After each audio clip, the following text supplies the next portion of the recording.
Many commuters who ride trains and subways are used to seeing performers on the platform. They don't expect to see a classical music giant. Wyatt Andrews is at Washington, D.C.'s Union Station, where one big name just offered an amazing encore. Wyatt, good morning. Good morning. World-famous Grammy-winning violinist Joshua Bell gave a concert here at Union Station yesterday. Yes, a cavernous train station.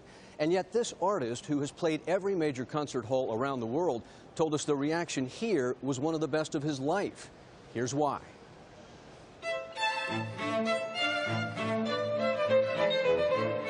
From the very first note of this concert, Joshua Bell simply owned the place. The audience knew who he was, and they knew they were hearing brilliance. Oh, I thought it was fabulous today. I am in ecstasy. I thought it was one of the most wonderful experiences I've ever had.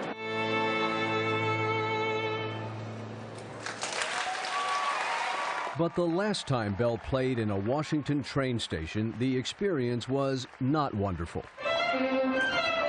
That's him on the left playing unannounced in a metro station more than 7 years ago. It was a stunt designed by the Washington Post to see if busy workers passing by would stop for beautiful music. They did not. More than 1,000 people went by, 7 people stopped. The article that resulted won the Post and the author, Gene Weingarten, a Pulitzer Prize for its observations on art and on life. It was about the way we overschedule our lives, where people had to be in a certain place at a certain time, bing bang, going to work, and they couldn't take 3 minutes. Your point was Americans are too busy. Yeah, Americans are too busy. Keep in mind that in the world of music, Joshua Bell is violin royalty. He's recorded more than 40 CDs. He's the star of an HBO special this month on the mentoring of student musicians. Good. But something about that one day made him that guy. You were the guy who played in the Metro. I'm the guy. You know, sometimes I get people telling me the story. Did you hear about the guy who played in the Metro? It's like, that was me.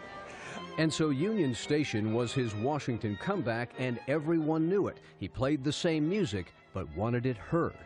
This time, not only were they came out in numbers, the warmth, it was almost like maybe they were making up for because they all knew the story.